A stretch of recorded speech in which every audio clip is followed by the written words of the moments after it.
2001-এর 8ই April Anandalok পত্রিকায় এবং 1991-এর 2রা মে সানন্দা পত্রিকাতে দুটি মান্নাদের সাক্ষাৎকার প্রকাশিত হয়। ব্যক্তিগত জীবনের মতো সাক্ষাৎকার দেওয়ার সময় তিনি ছিলেন বরাবরই সোজা সাপটা ও স্পষ্ট বক্তা। তাকে জিজ্ঞেস করা হয়, পুলক বন্দ্যোপাধ্যায় সম্পর্কে আপনার বক্তব্য কী? মান্না দে বলেন, পুলক বন্দ্যোপাধ্যায় যাকে বলে পেশাদার, ঠিক তাই। নিজে ভালো লেখে, কিন্তু অন্য কাউকে সহ্য করতে পারে না। সবাই খারাপ, ওই ভালো, এটা ঠিক নয়।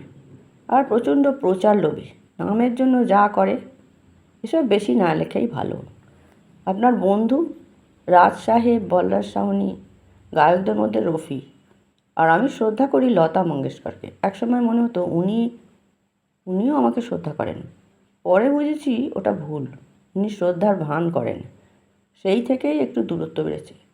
এই বয়সে আর ওটা নতুন করে তৈরি করা সম্ভব নয়। প্রিয় সুরকার শঙ্কর জয়কিষাণ। শঙ্কর ছিলেন জিনিয়াস, সঙ্গীত নিবেদিত প্রাণ। ওখানেই খাওয়া দাওয়া, বিশ্রাম, সব কিছু। কোনো নেশা ছিল না, খুব খেতে পারত, আর মশগুল ছিল গানে। জয়কিষাণ ছিল ঠিক উল্টো, প্রচুর মদ খেত, আর ঠিক বিকেল হলেই একটা কলেজের পাশে গিয়ে দাঁড়িয়ে পড়ত। মেয়েরা যাবে, অটোগ্রাফ দেওয়া, ফষ্টি নষ্টি করা, এই আর কি। এখনকার সুরকারদের মধ্যে লক্ষ্মীকান্ত প্যায়ারিলালই সেরা। রাহুলও খারাপ নয়। একজন শিল্পীর তো এই ক্রিয়েটিভিটিটা ভালো লাগার কথা। আজকের আর্টিস্টরা তো আর আর্টিস্ট নেই, তারা কমোডিটি হয়ে গেছে।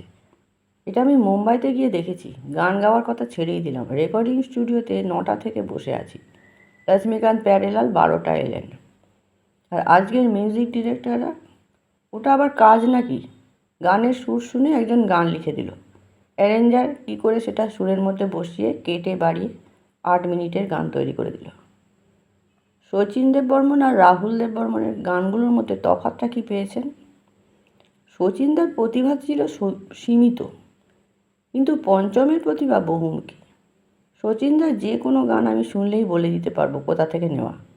এই যে যায় তো যায় কাহা, রবীন্দ্রনাথের গান, হে ক্ষণিকের অতিথির সুরে তৈরি, বেশিরভাগই টোকা। পঞ্চম অন্য জিনিস, ভার্সেটাইল। সেই সময় তো উত্তম কুমারের লিপ মানে হেমন্ত মুখোপাধ্যায়ের গলা। দর্শক শ্রোতা তো তাতেই অভ্যস্ত ছিল। সেই কারণে কোনো টেনশন হয়নি? না না, টেনশনের কি আছে। হেমন্তর গলা ভালো, কিন্তু গাইতে পারত না। ঈশ্বর প্রদত্ত গলা। গানের মধ্যে ইমোশন, অভিনয়টা না জানলে জমেই না। সেটা হেমন্তর মধ্যে ছিল না একেবারেই। হিন্দিতেও জমাতে পারিনি। হিন্দি উচ্চারণটা বাংলা বাংলা ছিল। ওই যে গানটা, ইয়ে রাত ইয়ে চাঁদনি ফির কাহা, শুন যা দিল কি দাস্তা।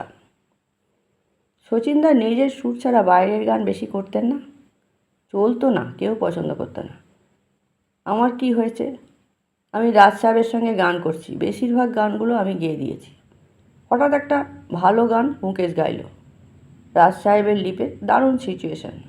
ব্যক্তিগতভাবে আমার মনে হয় রাজ সাহেবের সঙ্গে মুকেশের গলা মিলতোই না।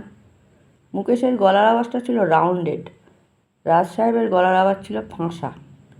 গান গাইতো রফি সাহেব, কেয়া বাত। মুকেশ সেই তুলনায় কিছুই না।